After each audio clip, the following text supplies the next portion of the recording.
చూడండి దేవుని బిడ్డలారా, సాతానుని ఆడుకోవటం మనకి రాక మనం ఓడిపోతున్నాం. వాడి యొక్క కుయుక్తులని అర్థం చేసుకోవటం చేతగాక మనం ఏమైపోతున్నాం అంటే, ఎందుకు ప్రభువా ఇలా జరిగింది, ఎందుకు ప్రభువా నాకు ఇలా జరిగింది. ఇందాకనో ప్రొద్దున్న ఒక సహోదరి, మా కుటుంబానికి విడాకులు ఇచ్చేస్తున్నానమ్మా, నా భర్తకి, నా పిల్లల్ని తీసుకొని నేను సపరేట్ అయిపోతాను, నాకు ఆ భర్త వద్దు అన్నప్పుడు నేను చెప్పాను, నీ భర్తలో ఆ మూర్ఖతని అగపరిచేది ఎవరంటే చీకటి శక్తి మాత్రమే. ఎప్పుడైతే వాడిని గద్దించి నా భర్తని నాకు తెచ్చిమని నువ్వు ప్రార్థన చేస్తావో తప్పకుండా నీ భర్త సమాధానంతో నీ వద్దకు రాబోతున్నాడు. సహోదరి, నీ భర్తని విడిచిపెట్టడం వాక్యానుసారంగా దేవుని చిత్తం కాదు, కానీ అపవాది చేతిలో నుండి దేవుడు నీ చేతిలోకి అప్పచెప్పబోతున్నాడు నీ భర్తని. అందుకని రోషము కలిగిన స్త్రీగా ఈ రోజు నుంచే ప్రార్థన చేయి. ఈ రాత్రి నేను ఎందుకు చెప్తున్నానంటే, దేవుని బిడ్డలారా, ఎంతో మంది దేవుని ప్రేమని అర్థం చేసుకోలేకపోతున్నారు. ఆస్తి నష్టమైనప్పుడు, అప్పుల పాలైనప్పుడు, ఆర్థిక ఇబ్బంది అయినప్పుడు ఆత్మహత్య చేసుకోవడానికి ప్రయత్నిస్తున్నారు, నలిగిపోతున్నారు, వారితో వీరితో పంచుకుంటున్నారు, అటు ఇటు తిరుగుతున్నారు, కృంగిపోతూ చేతగాని వారిగా మూలకుండిపోతున్నారు. ఏం చేయాలో తెలియక బలహీనమైన స్థితిలో వెళ్ళిపోతున్నారు. ఒకవేళ స్టూడెంట్స్ అయితే అనుకున్న ర్యాంక్ రాకపోవడం, చదువులో ఒక మంచి స్థితిలోకి వెళ్ళకపోవడం చూసి నిరుత్సాహపడి చనిపోతూ ఉన్నారు. అనేక రీతిలుగా త్రాగుడికి బానిస అయిపోతున్నారు. ఈ రోజుల్లో వ్యసనాలకు బానిస అవుతున్నారు. ఏదో ఒక రీతిగా క్రీస్తు స్వారూప్యమది చేయబడిన మానవుని పతనం చేయాలని భూమి మీద వాడు సంచరిస్తుండగా నీ సమాధానాన్ని, నీ ఆస్తిని, నీ ప్రేమని, నీ కుటుంబంలో ఉన్న ప్రతిదీ దొంగిలించేది ఎవరంటే ఈ లోక సంబంధమైన అపవాది అయిన సాతాను. దేవుని బిడ్డలారా, దేవుడు ఎప్పుడు కూడా ఆయన మనల్ని బాధ పెట్టి సంతోషించే దేవుడు కాదు కదా. యేసుక్రీస్తు ప్రభు ఎంత మంచి దేవుడు అండి ఆయన. అందుకని ఆయన అడుగుపెట్టిన చోట దుఃఖము సంతోషంగా మారింది. సమాజ మందిరంలో అడుగుపెట్టిన సంతోషమే, ఆ యొక్క సమాధుల్లోకి వెళ్ళి అడుగుపెట్టిన సంతోషమే, ఆ యొక్క వ్యభిచారం పట్టబడే స్త్రీ దగ్గరికి అడుగుపెట్టిన సంతోషమే. యేసయ్య ఉన్న చోట ఉండే గుర్తు ఏంటంటే సంతోషం ఉంటుంది. ఎంతమందికి నీ హృదయంలో సంతోషం లేదండి? ఎంతమంది ఈరోజు బరువుతో భారంతో ఇక్కడికి వచ్చారు? మీ చేయి పైకెత్తి చూపించండి. అందరు ఉన్నారు. మీరేమి చేయి దించినంత మాత్రాన మేము నమ్మం. ప్రతి ఒక్కరి హృదయంలో ఏదో భయం, ఏదో వ్యతిరేకత, ఏదో ఒత్తిడి, ఏదో సెటిల్మెంట్ లేని జీవితం. ఏమో పాస్టర్ గారి దగ్గరికి వెళ్ళి ప్రార్థన చేయించుకుంటేనా నాకు విడుదల దొరుకుతుందేమో, సేవకుల దగ్గరికి వెళ్తేనా నాకు విడుదల దొరుకుతుందేమో అని మీరు ఆశతో వచ్చారు. కానీ రాత్రి మీ విడుదలకి ఒక ముఖ్య కారణం నేను చెప్తున్నాను. సాతానుని నువ్వు గుర్తుపట్టినప్పుడు, వాడి కుయుక్తులు నువ్వు గుర్తుపట్టినప్పుడు, నువ్వు శరీరానుసారంగా వాడి మీద రివెంజ్ తీసుకోవటం కాదు, కానీ వాడిని గద్దించి, వాడికి బుద్ధి చెప్పి, వాడిని హెచ్చరించి, వాడికి ఇవ్వాల్సిన వార్నింగ్ ఏంటంటే, ఏది నా జీవితం నుంచి దొంగిలించావో ఏడింతలు మర్యాదగా నాకు తీసుకొచ్చి అప్పచెప్పమని నువ్వు అడగాలి. ఎవరిని చెప్పండి? ఎవరిని? మనుషులను పట్టుకొని నీ భర్తని దూషిస్తున్నావో, నీ భార్యను దూషిస్తున్నావో, నిందించే వారిని దూషిస్తున్నావో, నింద మోపటం వానికి ఇష్టమండి, అవమానపరచడం వానికి ఇష్టం. నీ కుటుంబంలో నింద, నీ సమాజంలో తలెత్తుకోలేని స్థితి, నీకున్నవన్నీ దూరమైన స్థితిలో ఉంటున్నాయేమో, వ్యతిరేకత, ఒత్తిడి నువ్వు అనుభవిస్తున్నావేమో. నువ్వు అనుకుంటున్నావు, ప్రభువా నిన్ను నమ్మి ఇంత ప్రార్థన చేస్తున్నా, ఎందుకయ్యా నా జీవితంలో ఈ సమస్య అనుకుంటున్నావేమో. ఈ రాత్రి ప్రియ దేవుని బిడ్డలారా, చూడండి, పేతురు ధోనిని 10 నిమిషాలు యేసయ్య వాడుకుంటాడండి. ఒక ½ an hour మెసేజ్ ఇవ్వడానికి వాడుకుంటాడు. పేతురు అలసిపోయి, కృంగిపోయి, ఓడిపోయి, పగిలిపోయి, బిజినెస్లో లాస్ అయి అలా నిరుత్సాహంతో వలలు కడుక్కుంటుంటే పేతురు ధోనిలోకి ఎక్కి ప్రజలకి వాక్యం బోధించిన తర్వాత పేతురుతో అంటాడు, నీ ధోనిని లోతులోకి నడిపించి మరలా వలవేయమంటాడు. ఎప్పుడైతే చూడండి, పేతురు ఓడిపోయాడని దేవునికి తెలుసు, బిజినెస్లో లాస్ అయ్యాడని దేవునికి తెలుసు, పేతురు నిరుత్సాహంతో ఉన్నాడని తెలుసు. కానీ ఆయన ధోనిని వాడుకున్న దేవుడు, మరలా ఆ ధోనిలోకి ఎక్కి దేని సేవ చేసిన దేవుడు, అనేక ప్రజలకి వాక్యాన్ని బోధించిన దేవుడు, మరలా అదే పేతురుని పిలిచి లోతులోకి నడిపించి విస్తారమైన చేపలు పట్టి పేతురుని ఆశీర్వదిస్తాడు. దేవుని బిడ్డలారా, అంటే ఒక వ్యక్తిని కొద్ది నిమిషాలు వాడుకొని ఆశీర్వదించిన దేవుడు.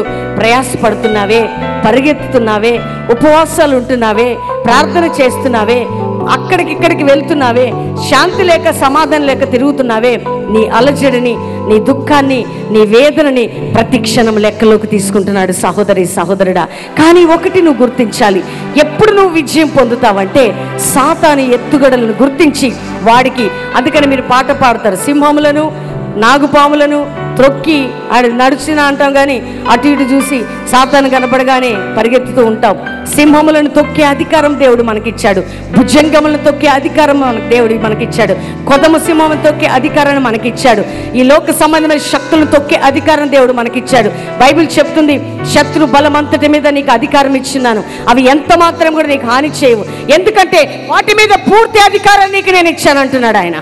మనం అంటాం, ప్రభువా సాతానుని వెళ్ళగొట్టవా నువ్వు వెళ్ళగొట్టవా అని అడుగుతున్నావేమో, కానీ తండ్రి ఏమి చేశాడో కుమారుడు కూడా అదే చేస్తాడు. దేవుని బిడ్డలారా, నువ్వు దేవుని బిడ్డవైతే ఈ రాత్రి ఛాలెంజ్గా ఈ మాటలు చెప్తున్నాను, నీవే సాతానుని కుటుంబంలోని వెళ్ళగొట్టగలిగే ఒక బలమైన సాధనం అనే విషయాన్ని ఈ రాత్రి ప్రభు నీతో మాట్లాడుతున్నాడు. నువ్వు ఆజ్ఞాపిస్తే, సింహములను తొక్కితే, భుజంగములను తొక్కితే, కొదమ సింహాలని కుటుంబములను తొక్కితే, వాడిని ఆజ్ఞాపిస్తే ఏది వాడు దొంగిలించినాడు రెట్టింపు నీ వద్దకు తీసుకొని రాబోతున్నాడు. దేవుని బిడ్డలారా, వాడే నీకు తెచ్చి ఇవ్వబోతున్నాడు.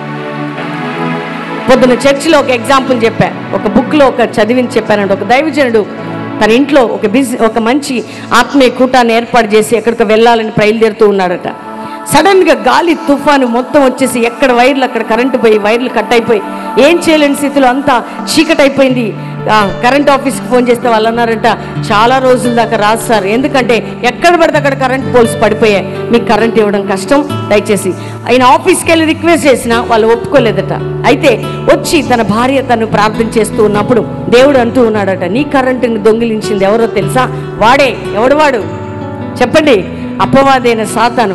కాబట్టి వాడికి చెప్పు, ఎట్లా దొంగిలించావో మర్యాదగా తెచ్చివమని నా నామములు ఆజ్ఞాపించు, వాడు తెచ్చి నీకు ఇవ్వబోతున్నాడని. భార్యాభర్తలు ఇద్దరు మోకరించి కరెంటు దొంగిలించిన డెవిల్, మర్యాదగా చెప్తున్నాను, ఎక్కడ కట్ చేసావో మర్యాదగా తెచ్చి మన ఆజ్ఞాపిస్తున్నానని ప్రార్థన చేస్తూ ఉండగా బయట శబ్దాలు అవుతున్నాయట. పరిగెత్తి చూస్తే పెద్ద పెద్ద ట్రాక్టర్స్, లారీస్, వైర్లు అన్ని పట్టుకొని కరెంట్ ఆఫీస్ వాళ్ళు వచ్చి అక్కడ కనెక్షన్ ఇస్తున్నారట.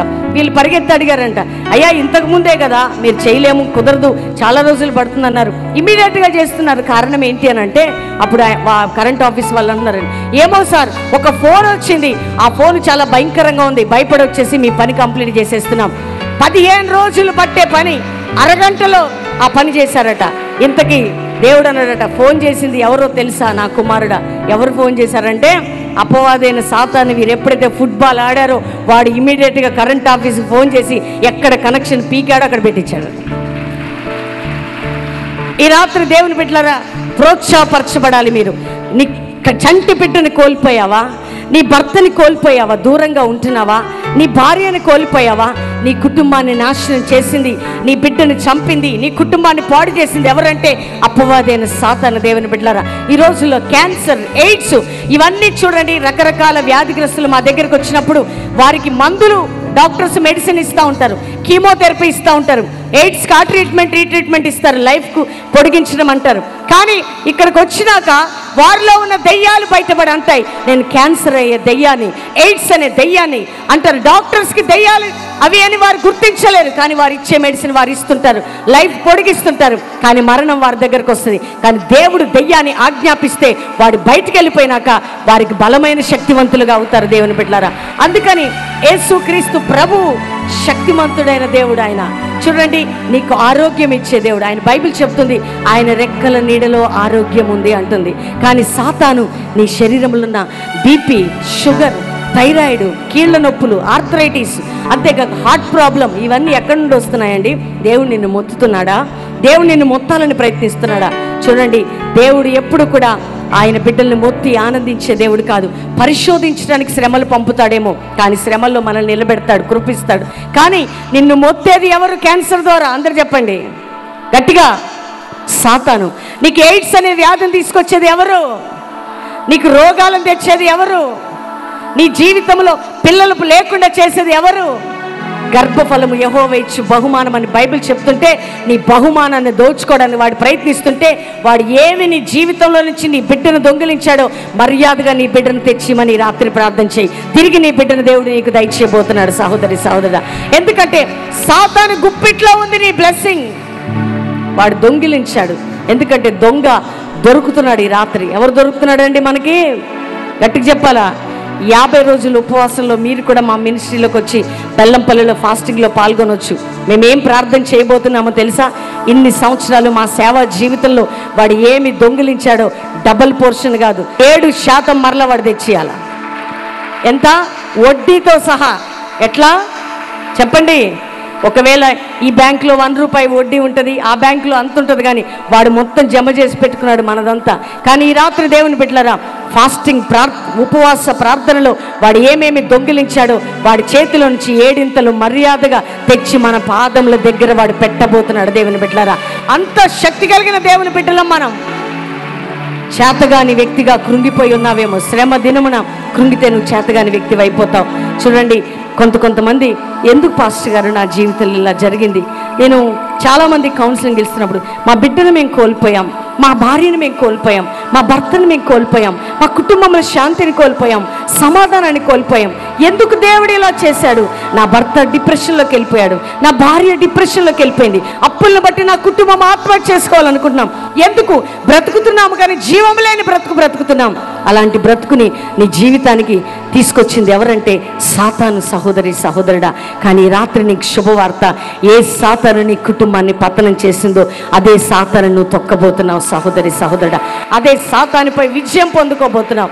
మేము ఛాలెంజింగ్గా చెప్తున్నాం, ఏ పరిచర్యలో మా సేవలో వాడు ఆడుకున్నాడో ఆ పరిచర్యలో వాడిని తొక్కబోతున్నాం. 50 దినాలు వాడి కాడి విర్రగొట్టబోతున్నాము. దేవుని బిడ్డలారా, వాడి యొద్ద నుంచి ప్రతి బ్లెస్సింగ్ మేము తీసుకోబోతున్నాం. మా దొంగిలించిన ప్రతి ఆశీర్వాదాన్ని వడ్డీతో సహా తీసుకోబోతున్నాం. మేము ఏ విధంగా సిద్ధపడుతున్నామో ఈ ప్రోగ్రాం చూస్తున్న నువ్వు, ఇక్కడ కూర్చున్న నువ్వు, అపవాది చేతిలోకి వెళ్ళని ఆశీర్వాదాన్ని నువ్వు ధైర్యంగా తీసుకొని రాబోతున్నావు ఈ రాత్రి. ఇదే నేను ప్రకటించే నీకు శుభవార్త. నీ కుమారుడు త్రాగుడికి బానిసై చెడు తిరుగుతున్నాడా? నీ బిడ్డలు నీకు దూరం అయిపోయారా? నీ కుమార్తె నీకు దూరంగా వెళ్ళిపోయి వివాహం చేసుకొని దూరంగా ఉందా? తల్లిగా తండ్రిగా కుమిలిపోతున్నావా? నీ భర్త దూరం అయిపోయి ఎందుకు నా భర్త పరాయి స్థితిలో ఉండి నన్ను నా బిడ్డలు చూడట్లేదని బాధపడుతున్నావా? నీ భార్య వెళ్ళిపోయి నీ కుటుంబాన్ని విడిచిపెట్టిందా? అప్పులు నీ కుటుంబాన్ని పరిపాలిస్తున్నాయా? దీనికి అంతటికి కారణం అపవాది అయిన సాతాను. నువ్వు దేని మీద గ్రెడ్జ్ తీసుకోవాలి, దేని మీద రివెంజ్ తీసుకోవాలంటే దేవాతి దేవుని శక్తితో, ఆయన అభిషేకంతో సాతాను నువ్వు ఎదిరించినప్పుడు వాడు నీ వద్ద నుంచి పారిపోతాడు. అందుకనే యాకోబు రాసిన పత్రికలో దేవునికి లోబడి అపవాదిని ఎదిరించి అప్పుడు వాడు మీ వద్ద నుంచి పారిపోవును. ఈ రాత్రి దేవుని బిడ్డ, నీ దేవుడు గొప్పవాడు, నీ దేవుడు అద్భుతాలు చేసేవాడు, ఆయన ఆశ్చర్యకార్యాలు చేసేవాడు. ఆయన చనిపోయిన వారి దగ్గరికి వెళ్ళి లేపాడు, గుడ్డి వారికి చూపునిచ్చాడండి, మూగవారికి నోరునిచ్చాడు. నువ్వు నమ్ముకుంటావా? నీకు నోరు ఇస్తాను అడగలేదండి. నువ్వు నన్ను నమ్ముకుంటావా? నీకు చెవులు ఇస్తానని అడగలే. కుష్టివాడిని చూసి నువ్వు నన్ను నమ్ముకుంటావా? నీ కుష్టివాడి తుడిచేస్తానులే. నువ్వు నన్ను నమ్మినా నమ్మకపోయినా నేను ప్రేమాస్వరూపినని 2000 సంవత్సరాల క్రితం యేసయ్య తన ప్రేమను ప్రకటించాడు. మనమైతే యేసయ్యని నమ్ముకుంటావా? అప్పుడే నీకు స్వస్థత ఇస్తా అంటారు. కానీ నువ్వు నమ్మినా, ఈ రాత్రి చెప్తున్నాను, యేసుక్రీస్తు దగ్గరికి వచ్చిన ఏ వ్యక్తిని నన్ను నమ్ముకో అని చెప్పలేదండి. ఈవెన్ అక్కడ జక్కయ్య దగ్గరికి వెళ్ళినప్పుడు నువ్వు నన్ను నమ్ముకో, నీ డబ్బంతా ఎవరెవరి దగ్గర తీసుకున్న ఇవ్వమని చెప్పలా. ఆయనతో కలిసి భోజనం చేస్తున్నప్పుడు యేసయ్యలో ఉన్న ప్రేమ అనే అభిషేకం జక్కయ్య జీవితాన్నే మార్చింది. ఎవరి యొద్ద నేను తీసుకున్నానో వారికి తిరిగిస్తాను అన్నాడండి. యేసయ్యలో ఉన్న శక్తి ఏంటంటే ఎలాంటి వ్యక్తినైనా నిన్ను బాగు చేయాలని ఆశపడతాడు. ఎంత దౌర్భాగ్య స్థితిలో ఉన్నా నిన్ను ప్రేమించి లేవనెత్తాలని ప్రేమించే ప్రేమే యేసయ్య ప్రేమ. ఈ రాత్రి ప్రియ దేవుని బిడ్డ, ప్రభు పేరిట మనవి చేస్తున్నాను, నీ భూమి కానీ, నీ ఇల్లు కానీ, నీ కుటుంబం కానీ కోర్టు కేసులో ఉందేమో. ఒకవేళ నీ భూమి మీద అపవాది వాడు పాదం మోపి ఉండొచ్చు. కానీ రాత్రి నీకు శుభవార్త. చాలామంది ఈ భూమి కేసుల విషయంలో, కుటుంబ కలహాల విషయంలో, ఈ కోర్టు కేసుల విషయంలో నలిగిపోతూ నెలలు తెరబడి కోర్టు కేసుల చుట్టూ తిరుగుతూ ఎంతోమంది వేదన పడుతున్న బిడ్డలు ఇక్కడ ఉంటున్నారు. కానీ సాతాను కబంధ హస్తాల్లో నుంచి భూమిని నువ్వు స్వతంత్రించుకోబోతున్నావు సహోదరి సహోదరుడా. ఎందుకంటే ఆయన నీకు సొత్తుగా ఇచ్చాడంతే. అందుని నీ బిడ్డల మీద అపవాది అధికారం ఉంచి త్రాగుడికి పాపానికి బాని చేసి యవ్వన బిడ్డలను బట్టి బాధపడుతున్న తల్లిదండ్రులారా, వారిని బట్టి ఏడుస్తూ మూల కూర్చోకని అపవాదితో పోరాడు. నీ బిడ్డల జీవితాన్ని పాపంలోకి నెట్టివేసిన సాతానుని ఎప్పుడైతే నువ్వు గద్దిస్తావో, ఎదిరిస్తావో, నీ బిడ్డలు పరిపూర్ణమైన విడుదల పొందబోతున్నారు. ఏడ్చుకుంటూ కూర్చోకు, నోరు తెరిచి ఈరోజు గుర్తించు, సాతాను నిన్ను గద్దించబోతున్నాను, దేవుడు నా జీవితంలో అద్భుతం చేయబోతున్నాడు. ఎందుకంటే నీ ఆశీర్వాదం నీ చేతిలో ఉంది. కట్టుటకు, నాటుటకు, పెళ్ళగించుటకు, విర్రగొట్టుటకు ఆయన మనకు అధికారం ఇచ్చినాడు. దేవుని బిడ్డలారా, ఆ అధికారాన్ని ఉపయోగించుకోవట్లేదేమో. ఈ రాత్రి వరకు సాతాను నన్ను పీడిస్తున్నాను భయపడుతున్నాం. పీడకలలు, చేతబడి శక్తులని, మాంత్రిక శక్తులని, క్షుద్ర శక్తులని, ఆ శక్తులని వారు ప్రయోగిస్తున్నారని, వీరు ప్రయోగిస్తున్నారని వాటికి వీటికి జడుస్తున్నావేమో. కానీ ఈ రాత్రి నీకు శుభవార్త, దేనికి భయపడాల్సిన అవసరం లేదు. కానీ నీ కొరకు, నా కొరకు సిలువ వేయబడిన ప్రభువైన యేసు క్రీస్తు కార్చిన రక్తము ద్వారా, ఆయన నామము ద్వారా మన కుటుంబానికి, మనకి దేవుడి విజయాన్ని దయచేసి ఉన్నాడు. సహోదరి సహోదరుడా, అట్టి విజయం ఎవరి చేతిలో ఉందంటే మన చేతిలో ఉంది. ఈ రాత్రి మీకు శుభవార్త, నీ యొక్క భూమిని స్వతంత్రించుకోలేకపోతున్నావా? నీ పిల్లల్ని స్వతంత్రించుకోలేకపోతున్నావా? నీ ఆస్తిని స్వతంత్రించుకోలేకపోతున్నావా? నీ అప్పుల క్రిందనే దాసత్వం క్రింద ఉన్నావా? నీకు శుభవార్త. ఈ వర్తమానాన్ని బట్టి ఈ రోజే ప్రార్థన చేయడం ప్రారంభించు. దేవుడు ఒక నూతన క్రియ నీ కుటుంబంలో చేయబోతున్నాడు. ఒక నూతన ద్వారం నీ కుటుంబంలో తెరవబోతున్నాడు. ఎంత డబ్బు నష్టపోయావో, ఎంత ఆస్తి నష్టపోయావో, ఎన్ని అప్పులు నిన్ను పరిపాలిస్తున్నాయో, అప్పులనే దాసత్వం నుండి బయటకు వచ్చి దేవుని కొరకు ఇచ్చేవాడిగా దేవుడు నిన్ను లేవనెత్తబోతున్నాడు. కానీ ఈ రాత్రి సత్యాన్ని గుర్తించు. అదేంటంటే దేవుడు గొప్పవాడు, సాతాను బలహీనుడు అనే సత్యాన్ని గుర్తించు. నువ్వు ఓడిపోవడం కాదు, నువ్వు చనిపోవాలని ప్రయత్నించడం కాదు, నువ్వు వారి వీరి దగ్గరికి వెళ్ళి ఏడటం కాదు. సాతాను నీ యొద్ద నుంచి పారిపోయే ఆ ధైర్యాన్ని, అభిషేకాన్ని దేవుడు నీకు ఇచ్చాడు. క్యాన్సర్ అని చెప్తున్నారా? రేపే చనిపోతామని డాక్టర్ చెప్తున్నారా? వెంటిలేటర్స్ మీద నీ ప్రియులు ఆప్తులు ఉన్నారా? నీ కుటుంబంలో అన్నీ వెళ్ళిపోయాయా? ఈ రాత్రి చెప్తున్నాను, దేవుడు యోబుకి 2 దయచేసినట్టు తిరిగి రెట్టింపు బ్లెస్సింగ్స్ నువ్వు కోల్పోయిన దాన్ని దేవుడు నీకు అనుగ్రహించబోతున్నాడు. సాతాను కబద్ధ హస్తాలను నువ్వు తీసుకోబోతున్నావు సహోదరి సహోదరుడా. కానీ ఈ రాత్రి మేము చెప్పే మాటలు జాగ్రత్తగా విను. దేవుడు నమ్మదగిన వాడు, ఆయన ప్రేమ స్వరూపి, ఆయన ఎవరిని కూడా విడవడు. పేతురు దోణి ఎక్కి పేతురుని ఆశీర్వదించాడు. జక్క ఇంటికి వెళ్ళి జక్క జీవితాన్ని మార్చాడు. వ్యభిచారంతో పట్టబడిన స్త్రీని చూసి కనికరపడ్డాడు. అంతేకాక పక్షవాతం కలిగిన వాడిని చూసి నీ పాపాలు క్షమించబడిన పరిపెత్తుకుని లేచి నడవమన్నాడు. నువ్వు నన్ను నమ్ముకుంటావా? అయితే నేను బాగు చేస్తా, నువ్వు రక్షించబడితేనే అద్భుతం చేస్తానని యేసయ్య ఎక్కడ అనలేదండి. ఆయన ప్రేమనంతా తన ప్రజల పట్ల కనపరిచాడు. తన ప్రేమనంతా మన పట్ల కనపరుస్తున్నాడు. ఎందుకంటే ప్రేమ స్వరూపే మన దేవాతి దేవుడు. ఈ రాత్రి ఏడుస్తూ కూర్చున్నావేమో, ఇక్కడ కృంగిపోయి కూర్చున్నావేమో, ఈ వారంలో నువ్వు ఈ ప్రార్థన చేయి. నెక్స్ట్ వీక్ లో బలమైనటువంటి సాక్ష్యం చెప్పబోతున్నావు. ఈ కార్యక్రమం చూస్తున్న దేవుని బిడ్డ, ఈ రోజు కృంగిపోయిన అనుభవం ఈ ప్రోగ్రామ్ ను చూస్తూ ఉండగా దేవాతి దేవుడు నిన్ను లేవనెత్తడానికే ఈ రాత్రి నీతో మాట్లాడుతున్నాడు. ఏది నీ కుటుంబంలో దొంగతనం జరిగింది? అపవాది ఏమి దొంగిలించింది? యేసయ్య మీద మొదటి ప్రేమను దొంగిలించిందా? యేసయ్య మీద నువ్వెంతో ప్రార్థించే నీ ప్రార్థన జీవితాన్ని దొంగిలించిందా? యేసయ్యలో ఉన్న ఔన్నత్యం నీలో కనబడుతున్నప్పుడు అది దొంగిలించిందా? ఈరోజు సాక్ష్యాన్ని కోల్పోయి, ప్రేమను కోల్పోయి, అల్లడి తల్లడైపోతూ దిక్కులేని స్థితిలో ఉన్నావా? ఏది నీకు దొంగిలించిన శాంతిని, సమాధానం, నెమ్మదిని, ఆరోగ్యాన్ని, క్షేమాన్ని, ఆశీర్వాదాన్ని, ప్రతిదీ కూడా రెట్టింపు నువ్వు పొందుకోబోతున్నావు. ఈ రాత్రి ఇదే నీకు శుభవార్త. ఎప్పుడంటే అపవాదిని నువ్వు ఎదుర్కొన్నప్పుడు దేవాతి దేవుని యొక్క కార్యము నీ కుటుంబంలో జరగబోతుంది. యోబుని ఎంతగా దేవుడు ప్రేమించాడో చూడండి. ఆయన ఆశీర్వదించాడు దేవుని బిడ్డలారా. కానీ సాతాను ఆయన బ్లెస్సింగ్స్ దొంగిలించి ఆయన బిడ్డల్ని చంపి నాశనం చేయడానికి ప్రయత్నించింది. కానీ దేవాతి దేవుని కృప యోబుని విడిచిపెట్టలేదు. యోబు మాటలు కూడా పాపం చేయలేదు. ఈరోజు శ్రమల్లో ఉన్న నువ్వు దేవుని దూషిస్తున్నావా? దేవుని అపార్థం చేసుకున్నావా? అందరినీ దేవుడు దీవిస్తున్నాడు, ఆయన పక్షపాతి అనుకుంటున్నావా? లేదమ్మా, దేవుడు నీ మీద శ్రద్ధ కలిగి ఉన్నాడు, నీ మీద ప్రేమ కలిగి ఉన్నాడు, నీ మీద గురి కలిగి ఉన్నాడు, నీ సేవ మీద ఒక దర్శనం కలిగి ఉన్నాడు. మరో సేవకునితో కాదు, మరో సంఘముతో కాదు నువ్వు పోల్చుకోవాల్సింది. నీకంటూ ఒక ప్రత్యేకమైన సేవ ఉంది అని ఈ రాత్రి దేవుడు నీతో మాట్లాడుతున్నాడు. నీ సేవని ఒక రీతిలో దేవుడు ఆశీర్వదించబోతున్నాడు. దేవుడు మాట్లాడుతున్నాడు. నీ సేవ మీద తన హస్తాన్ని చాపబోతున్నాడు. సాతాను నీ సంఘాన్ని చీల్చిందా? సాతాను నీ కుటుంబముని, నీ సేవను పడగొట్టిందా? రెట్టింపు ఆత్మల దేవుడు నీకు దయచేయబోతున్నాడు. ఈ రాత్రి దేవుని బిడ్డలారా, నువ్వే కండిషన్లో ఉన్నా ప్రభు చెప్తున్న మాటను మీకు చెప్తున్నాను. ఈ రోజు నీకు శుభవార్త. ఎక్కడ ఓడిపోయావో, ఎక్కడ పడిపోయావో, అపవాదిని గద్దిస్తూ ఉండగా నీవు నీ కుటుంబము